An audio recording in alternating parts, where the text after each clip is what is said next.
कोई भी बीमारी अगर छोटी है तो उसका इलाज आसान है और उसका इलाज बेहतर होता है। तो कैटरेक्ट का सर्जरी का सर बेसिक प्रोसेस क्या है सर, इसमें क्या करना रहता है और ये सर कितना सेफ है सर? एक आंख में अगर कैटरेक्ट हो गया है तो वो दूसरे आंख में भी हो जाएगा, ये कहना थोड़ा सा गलत था। क्योंकि फायर डिपार्टमेंट में वो फायर फाइटिंग टीम के एक एक्टिव सदस्य थे, तो रोशनी की बहुत उनको बहुत साफ रोशनी की उनको बहुत ज़रूरत है। आजकल ये बहुत कहा जा रहा है कि ड्रॉप डाल देने से कैटरेक्ट डिजॉल्व हो जाता है, लेकिन अभी तक कोई भी बात कंक्लूसिवली प्रूव नहीं है। सबसे ज़्यादा कैटरेक्ट का रिस्क फैक्टर क्या है? यहाँ पे एजिंग प्रोसेस की वजह से लेंसेज में चेंज आते हैं, जिसकी वजह से कैटरेक्ट होता है।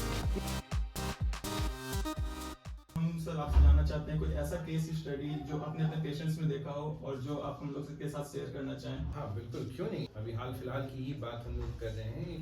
एक फायर डिपार्टमेंट में एक सर्जन थे, इनका ऑपरेशन हमने कुछ दिन पहले किया और उनका एज लगभग 40-41 ही रहा होगा, लेकिन उनको दोनों आंख में कैटरेक्ट हो गया। अब चूंकि फायर डिपार्टमेंट में वो फायर फाइटिंग टीम के एक एक्टिव सदस्य थे, तो रोशनी की बहुत उनको बहुत साफ रोशनी की उनको बहुत ज़रूरत रहती है। तो 40-41 में उनको बड़ा एप्रीहेंशन था। पहला तो एप्रीहेंशन ये था सर कि वाकई कैटरेक्ट है कि, दूसरा एप्रीहेंशन था सर ऐसा क्यों हुआ, हालांकि उसे और कोई बीमारी नहीं थी, पर ये एक अपने एग्जाम्पल से अलग था, क्योंकि 40-41 एज ग्रुप में यूजुअली हम लोग देखते नहीं हैं, लेकिन इनको कैटरेक्ट था, वो भी एज रिलेटेड कैटरेक्ट था। फिर इनको कन्विंस करना कि नहीं, अब आप ऑपरेशन कराएं और आपका रोशनी जो है वो सही हो जाएगा, आप अपने प्रोफेशन को अच्छे तरीके से लीड कर पाएंगे, ये भी हमारे लिए एक चैलेंज था। लेकिन ये सब करने के बाद हमने उनको जब कन्विंस किया तो फिर बात आया कि सर हमें एक ऐसा लेंस आप लगाएं जिसमें दूर नज़दीक सब चीज़ का लगभग नेचुरल हम लोगों को लगे। तो आज के समय में एक बड़ा ही नए तरीके का लेंस आया हुआ है, एक्सटेंडेड डेप्थ लेंसेज, मल्टीफोकल के बाद का ये जनरेशन लेंसेज है, वो हमने इम्प्लांट किया। वो इम्प्लांट करने के बाद आज के दिन वो सज्जन जो हैं उनका विजन लगभग नॉर्मल हो गया है, चश्मे की बिल्कुल ज़रूरत नहीं है, और आज के दिन वो अपने टीम के वापस अपने टीम के एक बहुत इम्पोर्टेंट हिस्सेदार बन गए हैं और एक्टिवली वो अपना ड्यूटी कर रहे हैं। तो ये एक हमारे लिए बड़ा ही यादगार पेशेंट था। सर कैटरेक्ट अगर किसी को हो गया सर, इनिशियल उसको क्या सिम्टम ऐसा दिखेगा कैटरेक्ट की तरफ इंडिकेट कर रहा है? देखो, सबसे पहले तो किसी भी पेशेंट को अगर कैटरेक्ट होता है तो उसकी पहली और सबसे इम्पॉर्टेंट पहचान ये होती है कि उसे देखने में दिक्कत आती है, खासकर दूर का चीज़ उसे देखने में दिक्कत आता है, धुंधलापन आ जाता है, वो अपने दिनचर्या का काम वो आसानी से नहीं कर पाता है। इसके अलावा जैसे अगर वो कुछ पढ़ाई लिखाई अगर करने वाले लोग हैं तो उन्हें नज़दीक का पढ़ने में भी दिक्कत आती है। ड्राइविंग अगर वो कर रहे हैं तो ग्लेयर्स का या हैलोस का उन्हें कंप्लेन होता है। तो ये कॉमन सिम्टम्स हैं कैटरेक्ट के। सर कैटरेक्ट में लोगों का एक और सवाल आता है कि क्या ये पेनफुल होता है या हमेशा ऐसा है कि पेनलेस ही रहेगा कैटरेक्ट? मैक्सिमम टाइम अगर हम लोग बात करें, अगर किसी और पैथोलॉजी से एसोसिएटेड नहीं है तो कैटरेक्ट एक पेनलेस कंडीशन है। ये धीरे धीरे इसकी आँख की रोशनी कम होती है, इसमें दर्द का एहसास ना के बराबर होता है। हाँ, ऑफकोर्स कुछ ऐसी बीमारियां हैं जहाँ पे अगर ये एसोसिएटेड हो जाए तब फिर वहाँ पे दर्द होता है, जैसे फिबुलाइटिक फिकोमॉर्फिक ग्लूकोमा जिसको कहते हैं, तो उस कंडीशन में दर्द का कैटरेक्ट के साथ जुड़ाव होता है। अदरवाइज ये एक बड़ा इंपॉर्टेंट कॉज है पेनलेस डिमिनिशन ऑफ विजन का। सर इसमें सबसे ज्यादा सर रिस्क फैक्टर आज के टाइम में अगर आप लोगों को बताना चाहें तो सबसे ज्यादा कैटरेक्ट का रिस्क फैक्टर क्या है? देखो, एक तो है कि most of the cases age related, जहाँ पे एजिंग प्रोसेस की वजह से लेंसेज में चेंज आते हैं, जिसकी वजह से कैटरेक्ट होता है। ये सबसे कॉमन चीज़ है। इसके अलावा smoking, hypertension, diabetes, exposure, radiation से एक्सपोजर है, ट्रॉमा, या कभी कभार कंजेनाइटल बर्थ से, इस तरह के कॉजेज यूजुअली कैटरेक्ट के साथ एसोसिएटेड रहते हैं। सर कंजेनाइटल कैटरेक्ट के बारे में जानना चाहते हैं क्योंकि सेनाइल कैटरेक्ट या जो ओल्ड एज कैटरेक्ट है वो लोग जनरली देख लेते हैं, लेकिन अगर कंजेनाइटल कैटरेक्ट या किसी बच्चे को सर कैटरेक्ट हो रहा है तो वो बहुत कम देखने को मिलता है, तो उसमें सर क्या सिम्टम मिलेगा या कैसे पता चलेगा? सबसे इम्पॉर्टेंट सिम्टम यूजुअली पेरेंट्स ही डिस्कवर करते हैं, और इसमें माँ का रोल बड़ा इम्पॉर्टेंट होता है। वो सबसे पहला सिम्टम कैटरेक्ट अगर किसी बच्चों में है तो एक सफ़ेद रिफ्लेक्स उसके पुतली में होता है, जिसे हम लोग वाइट रिफ्लेक्स कहते हैं। वाइट रिफ्लेक्स के अलग अलग कारण हैं, लेकिन सबसे इम्पॉर्टेंट कारण इसमें कैटरेक्ट, कंजेनाइटल कैटरेक्ट का होता है। इसका सर ट्रीटमेंट मेथोडोलॉजी में क्या होगा? सिर्फ सर्जरी से हो सकता है या कोई मेडिसिन के कारण कैटरेक्ट लोग ठीक कर सकते हैं? आजकल ये बहुत कहा जा रहा है कि ड्रॉप डाल देने से कैटरैक्ट डिसॉल्व हो जाता है, लेकिन अभी तक कोई भी बात कंक्लूसिवली प्रूव नहीं है। आज के दिन भी सर्जरी ही एकमात्र उपाय है जिससे कैटरैक्ट का इलाज होता है। बड़ी सेफ सर्जरी है, बड़ी आधुनिक तरीके से हम लोग इस सर्जरी का उपयोग करते हैं, और आईओएल आ जाने के बाद, आईओएल इम्प्लांटेशन हो जाने के बाद, सर्जरी के बाद रोशनी जो है वो लगभग नॉर्मल जैसी हो जाती है आपकी। सर कुछ मिथ्स हैं सर कैटरेक्ट से रिलेटेड, Of course, वो हम सर चाहते हैं कि श्योर। इसमें तुम्हारा सबसे पहला मिथ होगा कि कैटरैक्ट पकने पर क्या करना चाहिए। यस तो देखो, क्या आज के समय में पकने का उपयोग हम लोग नहीं करते हैं। कोई भी बीमारी अगर छोटी है, बड़ा सिंपल प्रिंसिपल है, कोई भी बीमारी अगर छोटी है तो उसका इलाज आसान है और उसका इलाज बेहतर होता है। उसी तरह से मोतियाबिंद भी है। अगर आपको देखने में परेशानी हो रही है जो कि चश्मे की मदद से नहीं जा रहा है, तो ज़रूरी है कि कैटरैक्ट को उस वक्त हम लोग ऑपरेट कर लें। हम लोग उस सिचुएशन के लिए नहीं रुकें जब कंप्लीटली आपका देखना बंद हो जाए। पुराने समय में ये कहा जाता था कि कैटरैक्ट जब पक जाता है तब ऑपरेशन कराना चाहिए। पकने का ये मतलब होता था कि कैटरैक्ट पूरी तरह से मैच्योर कर गया है और पेशेंट बिल्कुल नहीं देख पा रहा है। आज के दिन हम लोग ये चीज़ बिल्कुल एडवाइज नहीं करते हैं।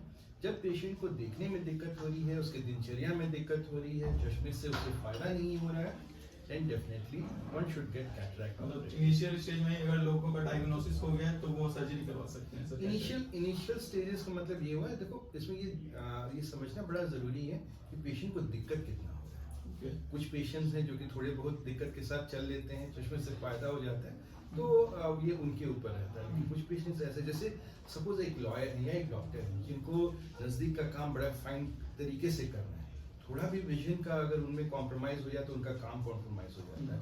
तो इन प्रोफेशनल्स के लिए पहले कैटरैक्ट का ऑपरेशन हो जाना फायदेमंद होता है। एक ड्राइवर है, हल्का सा मोतियाबिंद है लेकिन उससे गाड़ी चलाने में बड़ी परेशानी हो रही है ग्लेयर की वजह से, हैलोस की वजह से। इस कंडीशन में definitely one should get operated at an early stage.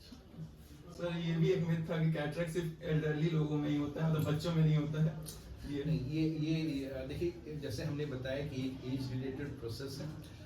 Of course maximum cataract हम लोग usually 60 and above age group में देखते हैं, पर ऐसा कोई फिक्स्ड रूल नहीं है।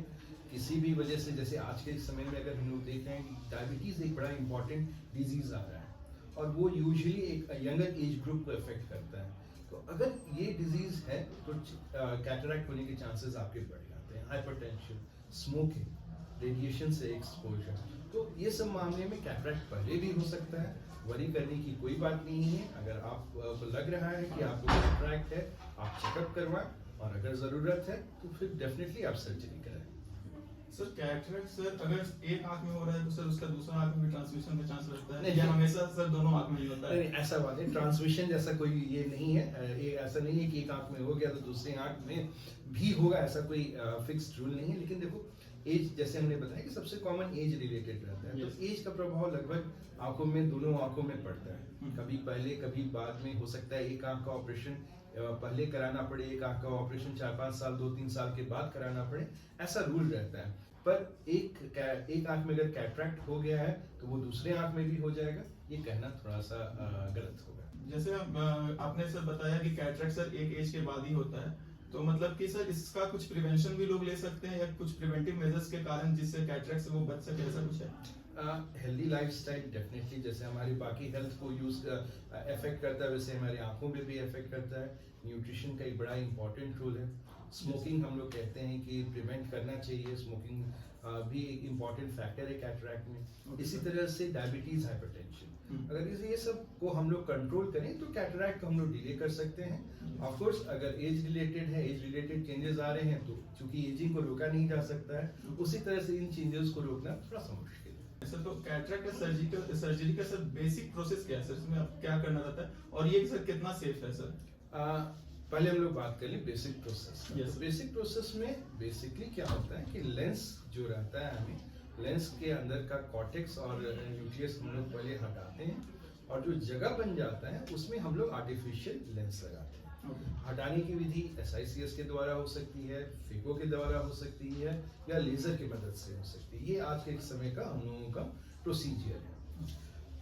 अगर हम लोग बात करें सेफ्टी की, तो रिलेटिवली आज के दिन में this is a very safe procedure. हालांकि कोई भी प्रोसीजर 100% कॉम्प्लिकेशन फ्री नहीं रहता है, पर हाँ, एक अच्छे सर्जन के हाथ में इसका कॉम्प्लिकेशन रेट काफ़ी कम रहता है और it's a very safe procedure. तो इसमें रिकरेंस का चांस रहता है आफ्टर सर्जरी? कैटरैक्ट सर्जरी एक बार हो जाने के बाद रिकर नहीं करता है, लेकिन एक कॉमन मिथ है। मिथ क्या, ये एक्चुअली होता क्या है कि जो लेंस हम लोग लगाते हैं उसके पीछे एक झिल्ली सी बन जाती है, जिसे हम लोग पोस्टीरियर कैप्सुलर ओसिफिकेशन भी कहते हैं। ये आफ्टर कैटरैक्ट के नाम से जाना जाता है। तो वो मिथ का रियलिटी यही है, और कोई बात। सर मतलब जनरली हम लोग सर मेडिकल प्रोफेशन में देखते हैं कि लोग काफी स्ट्रेस्ड आउट रहते हैं, तो लेकिन आपसे सर जब भी मिलते हैं सर आप हमेशा हंसते रहते हैं, जैसे आप अभी भी आपके चेहरे पे स्माइल है। तो हम जानना चाहते हैं कि सीक्रेट क्या है सर कि आप हमेशा खुद को मतलब कि एक पॉजिटिव मूड में रख पाते हैं? बीवी से कम झगड़ा करो। सर हम लोग सर बैचलर्स हैं सर, जो अनमैरिड हैं। So for unmarried person, एक अच्छे रूटीन को आप लोग फॉलो करें। Yes, sir. early morning जगना, practice a little bit of yoga, little bit of exercise। Exercise सच मानो तो बड़ा ही अच्छा स्ट्रेस से आपको मुक्ति दिलाता है, उसको आप फॉलो करो। एक हेल्दी लाइफस्टाइल, मेडिटेशन, ये बड़ा इंपॉर्टेंट चीजें हैं स्ट्रेस से, और इन सब चीज से आपको दूर रखना है। And have a very positive outlook, हमेशा पॉजिटिव।